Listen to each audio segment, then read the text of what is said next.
बिस्मिल्लाहिर्रहमानिर्रहीम। FM 4 के TV के प्रोग्राम चाहे अदब में इदरीस नाज आपकी खिदमत में बड़े अदब के साथ सलाम पेश करता है, कबूल फरमाइए। नाज़रीन मोहतरम, किसी शायर ने कहा था, नाज यकीना साज क्या जाने, हुस्न वाले न्याज क्या जाने। जहां हुस्न होता है वहां न्याज नहीं होती, हुस्न न्याज जानता ही नहीं। हुस्न जहां भी होता है उसमें तकब्बुर होता है, उसमें रौनक होती है, तो हुस्न न्याज क्या जाने। आज हम बारगाहे हुस्न में न्याजमंदाना खराज तहसीन पेश करेंगे। मोहतरम नाज़रीन, हुस्न यूसुफ के किस्से, हुस्न यूसुफ दमे ईसा यदे बैजादारी, हुस्न यूसुफ से लेकर आज तक हुस्न ने जहां जहां तहलके मचाए और हुस्न की तबाहकारियों का आज के इस प्रोग्राम में थोड़ा सा हम इहाता करने की कोशिश करेंगे। पहले तो मंटो का एक जुमला आपकी नजर करना चाहूंगा। सादत हुस्न मंटो ने कहा था कि जब हुस्न था तब आईना नहीं था, अब जब हुस्न था तब आईना नहीं था, अब आईना है पर हुस्न कहाँ। मंटो के बकौल तो उनके जमाने में हुस्न नहीं था, लेकिन मैं समझता हूं कि जितना भी हुस्न बाकी बचा है, बाकी मंदा हुस्न मेरी आंखों को खीरा करने के लिए तो काफ़ी है। अहमदुद्दीन कासमी ने कहा था कि एक हकीकत से ही फिरदौस में हूरों का वजूद उसने इंसान से निबड़ लूँ तो वहां तक देखूं। माना कि जन्नत बहुत हसीन है, वहां पे हूरें हैं, वहां पे गिलमान है, बहुत हुस्न है वहां पे, लेकिन कायनात में यहाँ जो हुस्न बिखरा है, अभी उससे तो इंसान निपट ले, उससे तो फरागत हासिल कर ले, उस हुस्न को भी देखेंगे। मैंने कहा था कि तुझको ज़ौक़े नज़र मिले तो देख, हुस्न बिखरा है चार सू उसका, ये उसी का हुस्न है जो पूरी कायनात के ज़र्रे ज़र्रे में है। तो आज हम उस हुस्न का जिक्र करेंगे जो कायनात के ज़र्रे ज़र्रे में बिखरा है। और बहुत से लोग हैं, जैसे मैंने अर्ज़ किया, कि हुस्न में न्याज नहीं होती, हुस्न में न्याजमंदी नहीं होती, हुस्न में कहीं ना कहीं नाज होता है, हुस्न में कहीं ना कहीं घमंड होता है, हुस्न में कहीं ना कहीं तकब्बुर ज़रूर होता है। वो हस्तियाँ जिनके बारे में हम कहते हैं कि वो बड़ी हम्बल थी, जो बड़ी हलीम तबा रखती थी, उनमें भी किस कदर हुस्न होने के बाद तकब्बुर था, नाज था, घमंड था। उनमें से किसी एक का जिक्र कर देता हूँ। हारून रशीद एक खलीफा गुजरे हैं, उनके बारे में बहुत सारी कहानियाँ मशहूर हैं। आज हम उनकी दास्तानों का जिक्र नहीं करेंगे, हारून रशीद हमारा आज का मौजू नहीं है। और उनके बारे में कहा गया बहुत जालिम थे, उन्होंने इमाम जाफर सादिक अलैहिस्सलाम पर बहुत सारे जुल्म ढाए वगैरह वगैरह, लेकिन उनका जब्र, उनका सितम, उनका दौरे इक़्तिदार अपनी जगह पे। उनकी जो बीवी थी उस जमाने की खातून अव्वल मोहतरमा ज़ुबैदा, उनके बारे में मशहूर है कि वो बहुत हलीम तबा भी थी, बहुत दर्द दिल रखने वाली खातून थी, और अवामुन्नास के लिए उनके दिल में बड़ी जगह थी, औलिया का बड़ा एहतराम करती थी। और बाबा बहलोल की तो वो बाकायदा मरीद थी। तो जुबैदा दुनिया की उस वक्त की खूबसूरत तरीन औरतों में से एक औरत थी, और उन्हें भी अपने हुस्न पे, इसमें कोई शुबा नहीं कि बहुत पढ़ी लिखी थी, बहुत ज़हीन थी, बादशाह की चहेती थी और इंसानियत से बहुत ज़्यादा मोहब्बत करती थी। लेकिन जुबैदा जो थी, उनके अंदर भी ये बात थी कि मैं बहुत खूबसूरत हूँ। वाक़या कुछ यूँ हुआ कि एक रात वो अपने बाग में टहल रही थी, 14वीं का चांद पूरी आबोताब के साथ चमक रहा था, और जाहिर है जो उनके साथ जो घूम रही थी वो भी तो वज़रा की, मशीरों की बीवियां थी, उमरा की बीवियां थी। तो किसी एक ने कह दिया मलका को, उसने कहा, मलका कितना खूबसूरत मंजर है, कितना हसीन मंजर है, कितना हुस्न है, और चांद की रोशनी, चांद का उजाला, चांद की चांदनी में कितना हुस्न है। शायद अल्लाह ने कायनात में सबसे ज्यादा हुस्न चांद की चांदनी को बख्शा है। तो मलका ज़ुबैदा जो थी, उन्होंने बड़ी अदाए दिलरुबाना से कहा, क्या चांद मुझसे भी ज्यादा खूबसूरत है? ऐसे कैसे हो सकता है, मैं तो चांद से कहीं ज्यादा खूबसूरत हूँ। अच्छा, जो औरतें होती हैं उनसे ये बात हजम नहीं होती कि कोई औरत उनके सामने, बेशक बिला शुबा कि वो उनसे कहीं ज्यादा खूबसूरत हो, लेकिन उनके सामने अपनी खूबसूरती का ऐलान करे। तो मलका ज़ुबैदा ने तो इतनी बड़ी बात कह दी, उन्होंने कहा, कायनात में चांद मुझसे बड़ा खूबसूरत है, मैं तो चांद से कहीं ज्यादा खूबसूरत हूँ। अच्छा, चूंकि वो मलका थी, खातून अव्वल थी, किसी की हिम्मत नहीं हुई कि मलका ज़ुबैदा को कहती कि आपने बहुत बड़ी बात कह दी, लेकिन सब खवातीन ने अपने अपने दिल में ये गिरा बिठा ली कि उन्होंने बहुत बड़ी बात कह दी है। उनमें से एक खातून जो थी वो किसी बादशाह के मुकर्रब वजीर की बीवी थी। तो उन्होंने घर जाके अपने शोहर से कहा कि आज तो खातून अव्वल ने, मलका ज़ुबैदा ने इंतहा कर दी है। उन्होंने अपने हुस्न के बारे में इतना घुमंड है, उन्हें इतना नाज है अपने हुस्न पर, इतना तकब्बुर है उन्हें, कि उन्होंने कह दिया कि मैं चांद से भी ज्यादा खूबसूरत हूँ। चांद की चांदनी मेरे हुस्न के आगे क्या है, मान पड़ जाती है मेरे सामने, मैं तो बड़ी हसीन हूँ। तो उन्होंने कहा, ऐसे कहा? उन्होंने कहा, जी बिल्कुल ऐसे कहा। तो किसी रोज टहलते टहलते उस वजीर ने हारून रशीद से ये बात कह दी। उन्होंने कहा, जी मलका आलिया जो है वो बहुत बड़ी खातून है, इसमें कोई शुबा नहीं, बड़ी ज़हीन है, बड़ी पढ़ी लिखी हैं, दर्द दिल रखने वाली, इंसानियत से बड़ी मोहब्बत करती है, लेकिन उनमें तकब्बुर बहुत ज़्यादा है। बादशाह ने चौंक कर उसकी तरफ देखा, कहने लगे, तुमने ये कैसे कह दिया कि उनमें तकब्बुर है? उन्होंने कहा, जी एक वाक़या एक रोज़ ऐसे हुआ कि बहुत सारी उनकी सहेलियाँ जो हमारी बीवियाँ हैं, तो वो उनके साथ बाग में टहल रही थीं। झील का किनारा हो सकता है, साहिल समंदर हो सकता है, दरिया का किनारा होगा, या उनके महल का बाग होगा, वहाँ टहल रही थी। चांद की चौदहवीं अपनी पूरी आबोताब के साथ थी। तो बात हुई चांद के हुस्न की, चांदनी के जिक्र की। तो मलका से कहा गया कि चांद की चांदनी बड़ी खूबसूरत है, चांद बहुत खूबसूरत चीज़ है। तो मलका ने कहा, मेरे आगे तो कुछ भी नहीं है, मैं चांद की चांदनी से भी ज़्यादा खूबसूरत हूँ, चांद से भी ज़्यादा खूबसूरत हूँ। कहते हैं कि हारून रशीद ने जब ये बात सुनी तो उन्हें जलाल आ गया, और वो अपने घर आए। उन्होंने अपनी मिसी से कहा कि आपने ये मुतकब्बिराना ये बात की थी, आपने कहा कि मैं चांद से ज़्यादा खूबसूरत हूँ। तो ज़ुबैदा कहने लगी, हाँ मैंने कहा कि मैं चांद से ज़्यादा खूबसूरत हूँ। आपने कहा कि मैं चांदनी से ज़्यादा हसीन हूँ। उन्होंने कहा, हाँ मैंने कहा कि मैं चांदनी से ज़्यादा हसीन हूँ। बादशाह ने कहा, सुनो, आपने तकब्बुर किया है, और अल्लाह रब्बुल इज़्ज़त फरमाते हैं, अल-किब्रु रदाई, तकब्बुर मेरी चादर है। तो आपने अल्लाह की चादर को ओढ़ लिया है। अब अगर आपने ये साबित ना किया कि आप चांद से ज़्यादा खूबसूरत हैं, तो फिर मैं आपको डिवोर्स दे दूंगा, आप मेरे साथ नहीं रह पाएंगी। आपके पास 40 दिन हैं, 40 दिन के अंदर अंदर आपने ये साबित करना है कि आप चांद से ज़्यादा खूबसूरत हैं, और चांदनी से ज़्यादा आपका हुस्न जो है उसकी मलाहत है। तो अगर आपने ये साबित ना किया तो फिर मैं आपको डिवोर्स दे दूंगा, आपके और मेरे रास्ते जुदा हैं। ये बादशाह कह के, मैंने जैसे अर्ज किया कि हारून रशीद एक मुतकब्बिर, एक जाबिर हुक्मरान था। तो जब उसने कह दिया, ये कह के उसने मलका से अलहदगी इख्तियार कर ली, यानी कि अपना बेडरूम जो था उसी रात से मलका से जुदा कर लिया।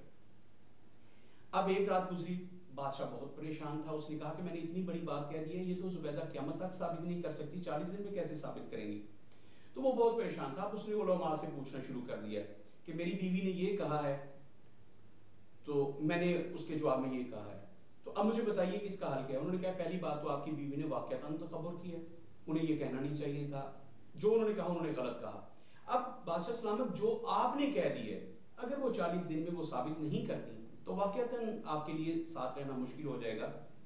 आपको अपनी बात पे डटे रहना चाहिए, और अगर वो साबित नहीं करती तो आपको उन्हें डिवोर्स देनी चाहिए। जैसे जैसे जैसे जैसे दिन आगे बढ़ते जा रहे थे, बादशाह की बेचैनी में, परेशानी में अजाफा होता जा रहा था। बादशाह हर वक्त मुस्तरिब रहने लगा।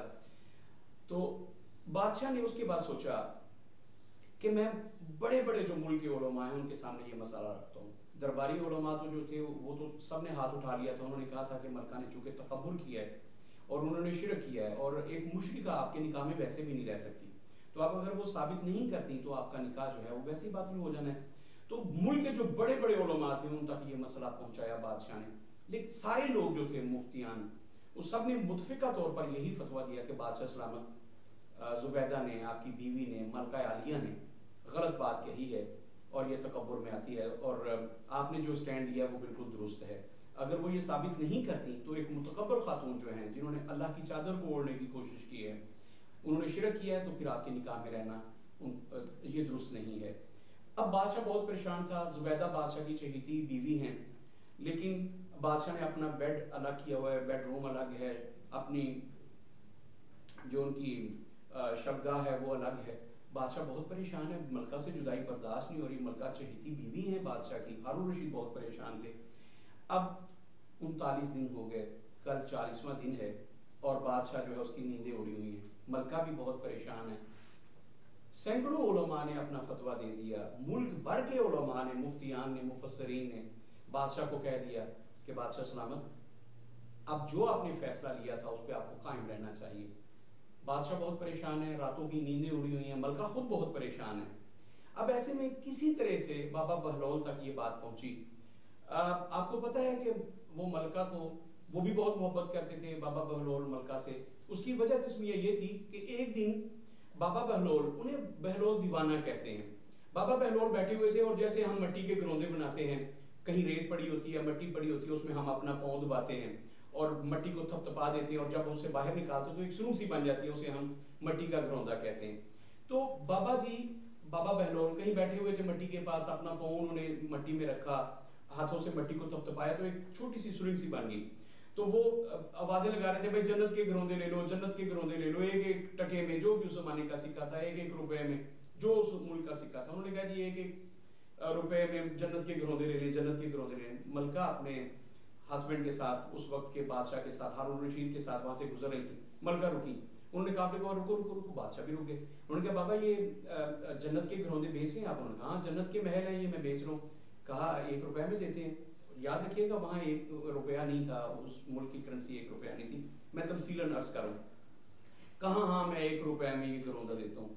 तो मलका ने कहा मैं 1 रुपए में ये घरौंदा मुझे दे दीजिए, ये महल मुझे दे दीजिए जन्नत का। तो मलका ने 1 रुपया दी, बादशाह मुस्कुरा रहे हैं, हारून रशीद पास खड़ा है और मुस्कुरा रहा है कि ये मलका क्या बचगाना हरकत कर रही है, वो तो दीवाना है, उसने तो मिट्टी से एक अपने पाँव के साथ एक घर बनाया और वो कह रहा है ये जन्नत का महल है और मैं बेच रहा हूँ 1 रुपए में। मलका ये क्या किया? उन्होंने कहा आपके खजानों में 1 रुपए से वो कमी आ गई है। उनका आप 1 अरब रुपए में भी खरीदते तो मुझे क्या फर्क पड़ता था, लेकिन ये है अहमकाना हरकत। अब ये क्या कि काफिला चल निकला। रात को जब बादशाह सोया हारून रशीद, तो वो ख्वाब में क्या देखता है कि वो जन्नत में है और इतने खूबसूरत महलात हैं उसमें, नहरें बह रही हैं शहद की, दूध की। तो वो गुजर रहा है उनसे, एक महल देखता है, वहां लिखा है कसरे जुबैदा। वो सबसे आलीशान महल है, याकूत से बना हुआ, हीरे जवाहरात से बना हुआ, सोने और चांदी से बना हुआ। उसकी दीवारों पे ऐसी नक्श निगारी, वो कब उसका दिल चाह के मैं इस महल में दाखिल हूँ। तो वो आगे बढ़ा और महल के अंदर जब जाने लगा तो वहां जो फरिश्ते दरबान खड़े थे, जो गिलमान खड़े थे, जो भी थे, उन्होंने रोक लिया। उन्होंने कहा आप अंदर नहीं जा सकते, ये किसी का जाती महल है। तो उन्होंने कहा कि ये जुबैदा का महल है, वो कौन सी? उन्होंने कहा जो दुनिया में हारून रशीद की बीवी थी। तो उन्होंने कहा वो तो हारून रशीद तो मैं हूँ, तो मुझे क्यों नहीं अंदर जाने दिया जाएगा, मेरी तो बीवी का घर हुआ। उन्होंने कहा नहीं नहीं नहीं, ये उनका महल है, ये उन्होंने दुनिया में खरीदा था और उसकी मलकियत अब उनके पास है जन्नत में। तो जब तक वो परमिशन नहीं देंगी तब तक आप नहीं जा सकते, बेशक भले आप दुनिया में उनके हस्बैंड रहे हो। तो उन्होंने कहा कि ये कैसे हो सकता है, मैं तो अंदर जाऊंगा, मैं बादशाह थे। तो जलाल में आगे उन्होंने कहा नहीं, मेरी बीवी का महल आप नहीं रोक सकते। तो वो अंदर जबरदस्ती जाना चाहा। जब गिलमान ने, पहरेदारों ने उन्हें रोका तो एक धक्का लगा, उनकी आंख खुल गई। तो आंख खुली, वो पसीने से शराबूर थे। तो ख्वाब में जो देखा था कि जो महल जुबैदा ने कल बहलोल से खरीदा था वो जन्नत में था, अब वो बेचैनी से सुबह होने का इंतजार करें। सुबह हुई, वो भागम भाग वहां पहुंचे जहां बहलोल बैठे थे और मिट्टी के घरौंदे बना रहे थे और कहा जन्नत के घर ले लो, जन्नत के महल ले लो, जन्नत के महल ले लो। वो गए, कहने लगे बाबा आप जन्नत के महल बेचते हो? हाँ बेचता हूँ। तो कहा बाबा मुझे भी एक जन्नत का महल चाहिए, तो मैं लेना चाहता हूँ। उन्होंने कहा ले लो। उन्होंने कहा कितनी कीमत है? उन्होंने कहा कि तुम्हारी सल्तनत जो है, तुम्हारी बादशाह जो है, वो सारी मुझे दे दो और ये जन्नत का महल। कहा बाबा कमाल हो गया, कल तो आपने 1 रुपए में मेरी बीवी को बेचा है। कहने लगे हाँ कल 1 रुपए का था, क्योंकि उसने अनदेखा सौदा किया था। तुम तो देखभाल के आए हो ना, जब कोई देखभाल के सौदे करता है तो फिर उसकी कीमतें यही हुआ करती हैं। अगर लेना है सारी बादशाह दो और महल ले लो। तो हारून रशीद वापिस आ गए। अच्छा, वो मलका से बड़ी मोहब्बत करते थे बाबा बहलोल। उन्हें पता था कि ये खातून जो है ये बड़ी मेरी अकीदतमंद है। तो उन तक ये बात पहुंच गई कि मलका के मुंह से ये जुमला निकला है और तमाम उलमा ने हाथ उठा लिए। बहलोल जो थे वो शाही महल में आ गए। अब बादशाह का दरबार लगा हुआ है, बादशाह बैठा है और मुफ्तियान बैठे हैं, सबके सर झुके हुए हैं। बादशाह खुद बहुत परेशान है और मलका से जुदा होने का दिन आ रहा है तो वो बहुत परेशान बैठा है। बादशाह को कुछ सूझ नहीं रहा खलीफा वक्त को। तो बहलोल आए तो सभी ने उनकी तरफ देखा। उन्होंने कहा बादशाह मुझ तक ये पैगाम पहुंचा है, मुझ तक ये बात पहुंची है कि मलका ने ये कहा। उन्होंने कहा हाँ ये बात पहुंची है। उसने कहा तो फिर तुम्हारे उलमा क्या कहते हैं? खलीफा ने कहा उलमा तो ये कहते हैं कि अब हम दोनों को जुदा होना पड़ेगा। उन्होंने कहा वो गलत कह रहे हैं। मलका ने कोई गलत बात की ही नहीं। उन्होंने अगर ये कहा है कि मैं चांद से ज्यादा खूबसूरत हूँ, मेरे पास चांदनी से कहीं ज्यादा हुस्न है, तो मलका ने बिल्कुल दुरुस्त कहा। बादशाह हैरान रह गया, कहने लगा आप किस बिना पे कह रहे हो? उन्होंने कहा मैं कुरान और सुन्नत की रोशनी में कह रहा हूँ। मैं सिर्फ और सिर्फ कुरान से इस्तदलाल पेश करूंगा, मैं कुरान की नस पेश करूंगा, कुरान करीम में ये कहा गया है। उनका है कुरान करीम में ये कहा गया है कि मेरी मलका चांद से ज्यादा खूबसूरत। उन्होंने कहा बिल्कुल है कुरान पाक में, मैं साबित कर देता हूँ, लाओ अपने उलमा को। अब उलमा बैठे हैं, मशाइख बैठे हैं, मुफस्सिरीन बैठे हैं। तो बाबा बहलोल बोले, उन्होंने कहा कुरान करीम में जहाँ अल्लाह रब्बुल इज़्ज़त ने ये कहा है वतीनी वज़ैतूनी वतूर सीनीना व हाज़ल बलदिल अमीन। अब अल्लाह ने कहने लगे कि देखो अल्लाह ने किस किस की कसमें खा के ये कहा है। बिस्मिल्लाहिर्रहमानिर्रहीम, वतीनी तीन की कसम, वज़ैतूनी जैतून की कसम, वतूर सीनीना और तूर सीना पहाड़ की कसम, व हाज़ल बलदिल अमीन और इस अजमतों वाले शहर मक्का की कसम। अल्लाह ने चार कसमें खाई हैं और उसके बाद कहा है लक़द ख़लक़नल इंसाना फ़ी अहसनि तक़वीम, कि हमने इंसान को सारी दुनिया से, सारी कायनात से खूबसूरत पैदा किया है। अल्लाह कह रहा है कि हमने इंसान को सारी उन्होंने कहा तो सारी कायनात में चांद नहीं आता। मलका ने तो सिर्फ ये कहा ना कि मैं चांद से ज्यादा खूबसूरत हूँ, मैं चांद से ज्यादा हसीन।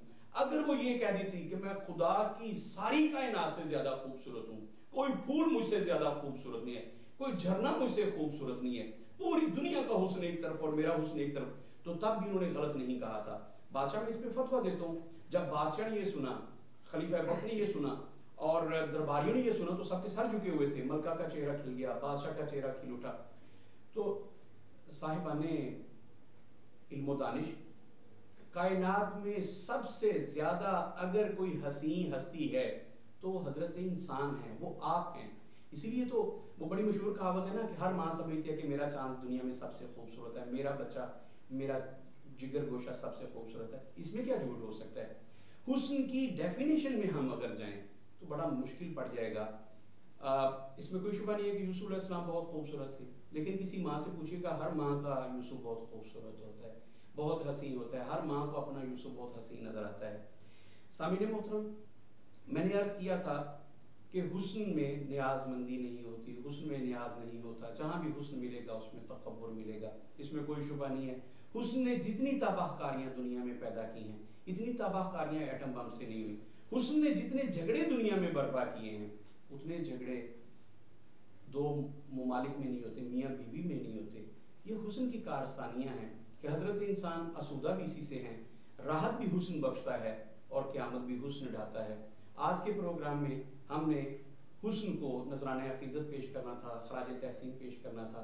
हम बारगाह हुस्न में सर झुका के बड़े अदब के साथ सलाम अर्ज़ करते हैं, नजराने अकीदत पेश करते हैं और मैं हुस्न के आगे हाथ जोड़ के कहता हूँ, ए हुस्न जी, मेरे हाथ बंधे हैं, मुझे माफ़ कीजिएगा। आपका बहुत शुक्रिया।